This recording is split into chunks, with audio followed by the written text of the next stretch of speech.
Shalom ou bracha mes chers amis pour les deux halachot journalières.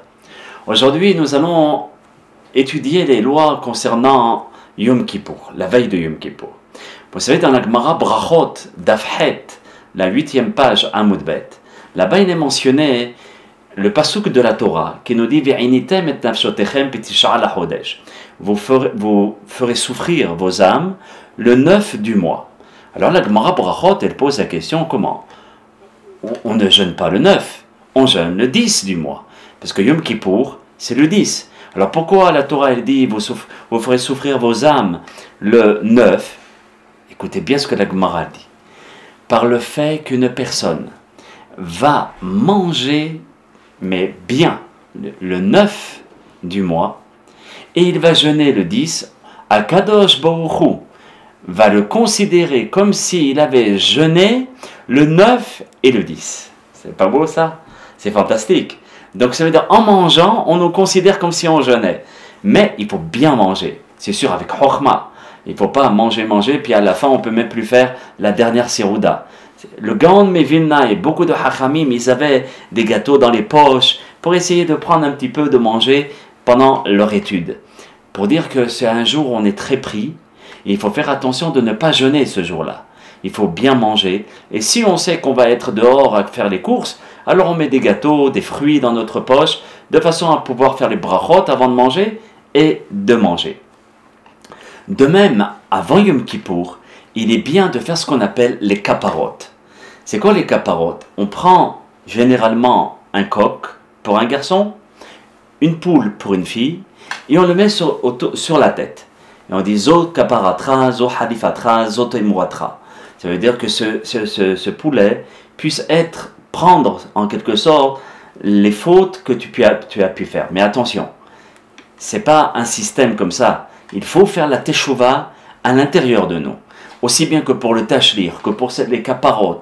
Tout, il faut la teshuva. La teshuva de nous-mêmes. Et à ce moment-là, on tourne 3 fois autour de la tête et on dit ces phrases-là. Et ensuite, on égorge le poulet et on le donne aux pauvres.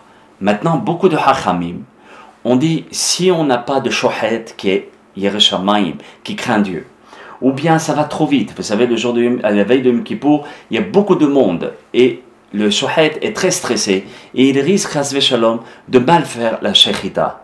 Donc, c'est une mitzvah qui va engendrer une avera. C'est pour cela que beaucoup de hachamim nous conseillent de prendre de l'argent et de faire kaparat ksafim, ce qu'on appelle, la kapara avec l'argent. On prend cet argent, on dit zo kaparatra, zo temuratra, ou bien kaparati ve temuratri, ve halifati, et à ce moment-là, on dit que cet argent puisse être donné à la tzedaka et que nos fautes puissent être pardonnées et qu'on puisse être inscrit dans le livre et scellé dans le livre de la vie.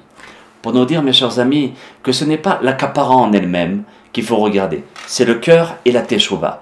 Maintenant, j'insiste énormément, ne prenez surtout pas un shochet qui vient de commencer ou qui n'est pas expert ou qui n'est pas un Yerushalayim, parce qu'il peut faire manger trefa, non kasher, ou Am Israël. C'est pour cela que nos hachamim ont conseillé de prendre de l'argent et de le distribuer aux pauvres, ou bien aux yeshivot, ou institutions de Torah, Baruch Hashem, et d'essayer d'épauler ces institutions.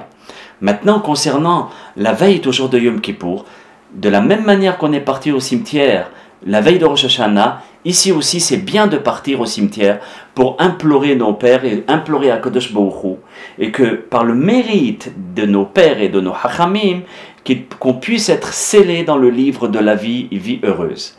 Donc, on ne parle pas aux morts. On demande à Kadosh Baruch Hu que par le mérite des niftarim. De même, c'est un jour où c'est très bien de donner de la tzedaka aux pauvres, aux hachamim, etc. Aussi, on fait mincha la veille de Yom Kippour, on le fait mincha de très bonne heure. Parce que la seroudat hamafseket qu'on va expliquer, c'est-à-dire le dernier repas, il faut le faire après mincha. Donc généralement les gens le font à 2 heures de l'après-midi, 1h30, 2 heures. C'est bien de le faire de bonne heure. Et après, on va au mikvé, au bain rituel.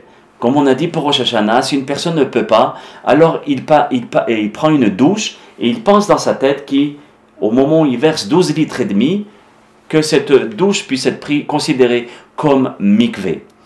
Aussi, d'aller chez son père et d'aller chez sa mère et de leur demander mehila, pardon, pour tout ce qu'on a pu faire, et leur embrasser la main et de leur demander une bracha.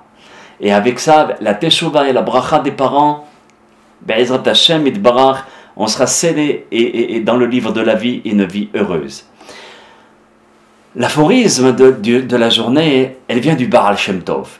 Le Baal Shem Tov dit ainsi: chaque âme juive possède l'étincelle divine de l'âme du Mashiach, pour dire que nous sommes très liés et chaque âme juive, c'est du costaud. À très bientôt, bracha ve'atzlacha.